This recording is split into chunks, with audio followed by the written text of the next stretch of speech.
Dakle, pomoć Božju neka ostane za sve one što će doći mene, zapisan za trajno sjećanje, da se naš grad prvi spominje 1966. godine. Zahvaljujući sačuvanom ispravi kojom kraj naš Petar prve godine privilegij slobodnog grada dade mu Bela četvrti, potom i Stjepan peti. 1296. godine Papa Bonifacije priznade mu status grada i obznani biskupiju. 1412. godine ponovno zavladaše Blejci dok ih ne smijeni neka druga sila, jer svaka je za svoga vijeka u našim srcima. Dana 10.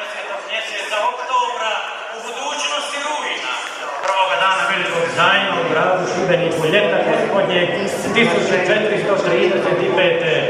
zapisa povjesnika budućnosti ja, Ivan Šibeničanin.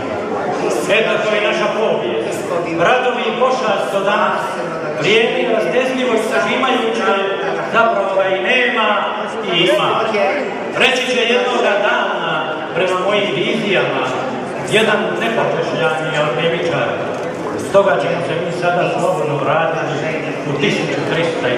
godinu, u srce srednjega vijeka. Ljeta gospodnje 1304. početak je novog stoljeća za četvrtu, kako to kaže sveto pismo u priči o proroku Jobu. Dok ljeta gospodnje, na tamo gore dalekom sjeveru kralj se Edvard I od Engleske pripremao pohod na zemlju Božjeg Škota i odlučujuću bitku na mjestu Banu, Vejn, Vejn,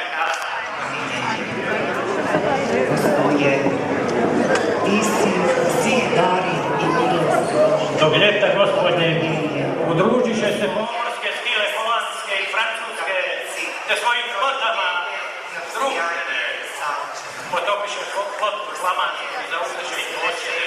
Dok ljeta gospodnje umrije u miru i pomirbi s Bogom, Papa